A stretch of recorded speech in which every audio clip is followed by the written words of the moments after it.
एक और कड़वी बात, अगर आप मैं कहना नहीं चाह रहा था लेकिन मैं आज कह रहा हूँ कि उसके बाद एक और प्रथा है कि जिनकी डेथ हो जाती है उस महिला को ले जाया जाता है जंगल में और उसके वहाँ जो है ना वो उनको बाहर निला विला के लाया जाता है। मैं आपसे अपील करता हूँ, प्रिय, मेरी बहुत विनम्र निवेदन है, हमारे महापुरुषों ने हमें महिलाओं का सम्मान करना सिखाया है।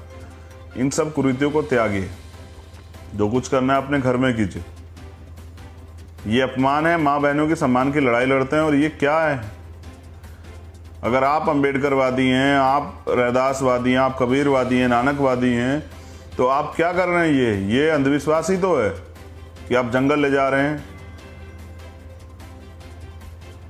ये क्या है? भीम आर्मी इसीलिए तैयार की गई थी कि वो गांव-गांव जाके अपने बहुजन समाज के लोगों से कुरीतिया पाखंडवाद को खत्म कराएं, लोगों को समझाएं। इसलिए नहीं की गई थी। लेकिन ये तो उस दिन की एक घटना ने मेरा पूरा दिमाग हिला दिया कि भाई पहले इतना आर्थिक नुकसान कि जा रहे हैं कपड़ा वपड़ा लेके और फिर वो कपड़ा ख़राब हो जा रहा है, फिर उसके बाद दूसरा उनसे तीजा तेरहवीं और ये सब चीज़ें, और फिर वो महिला जो हमारे परिवार की जिसको हम सम्मान से देखते हैं, जिसके लिए हम तमाम तरह से सम्मान की लड़ाई लड़ते हैं, उसको जंगल भेजेंगे कि जय वहाँ कपड़े वपड़े नहा के आइए चेंज करके। मेरी आपसे विनम्र निवेदन है कि अगर आप मुझ में विश्वास रखते हैं और ये मानते हैं कि हम सब लोग बाबा साहब अम्बेडकर और मान्यवर काशीराम साहब और अपने महापुरुषों के अंदर को आगे बढ़ा रहे हैं, तो ये तमाम तरह कुरीतियों को त्यागिए।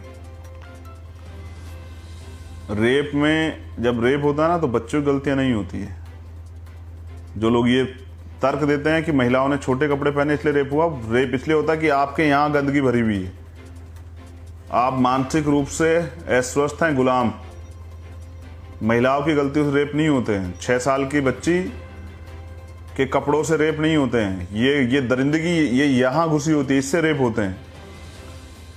ये जो महिलाओं को 2म दर्जे का नागरिक और सिर्फ जो है ना अपनी स्वार्थ की पूरा करने की सामान जो आप लोगों ने समझा, इसकी वजह से होता है। हम सबके घर में बहन बेटियां हैं। मैं अभी बात कर रहा था, एक मामला हुआ है बिजनौर में, मैं उनके परिवार से बात कर रहा था कल। एक मामला हुआ है महाराष्ट्र में, उसमें साकानाकी में। मैंने आज उनसे भी आई से भी बात की। ये जो रेप हत्या पूरे देश में होती हैं, तो ये करने वाले लोगों की गलती है, वो अपराधी हैं। और सहना उस बच्ची को पड़ता है जिसके साथ होता है, उसको लोग गलत निगाह से देखते हैं। वो उसको समाज में आंख झुका के चलना चाहिए, जलना उसे चाहिए जिसने ये दरिंदगी की है। क्योंकि सबके घर में बहन बेटियां। मैं तो आपसे ये निवेदन करूंगा कि एक नई सोच के साथ, बहन बेटियों माताओं के सम्मान के साथ देश में रहने वाली प्रत्येक महिला, किसी जाति धर्म की, उसके सम्मान की रक्षा करना ही एक पुरुष का दायित्व है, कर्तव्य है। लेकिन ये भेड़िए कौन है जो ये सब चीज़ें कर रहे हैं? तो ये भी ऐसे ही मानसिक बीमारी से ग्रसित लोग हैं। मेरा आपसे निवेदन है, कुरीतियों को त्यागें।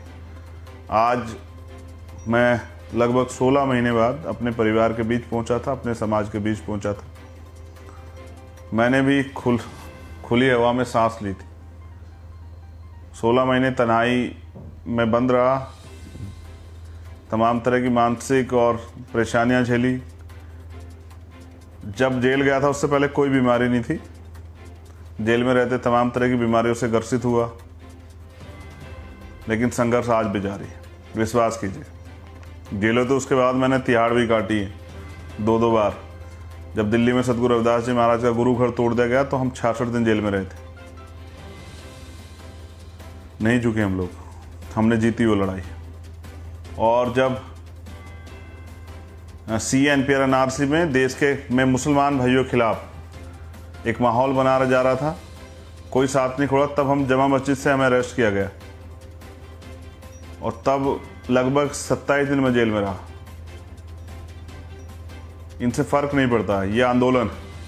मैं तो जिनको नेता मानता हूँ, मान्यवर साहब श्री काशीराम, वो तो शराब बंद कराने के लिए, शराब की भट्टिया को बंद कराने बरेली जेल में रहे और पूरे देश में उन्होंने संगठन के लोगों से गिरफ्तारी दिलवाई। हमारा असली उद्देश्य सत्ता नहीं है। सत्ता को साधन बना के हमारे महापुरुषों ने कहा कि हमें व्यवस्था परिवर्तन करना है।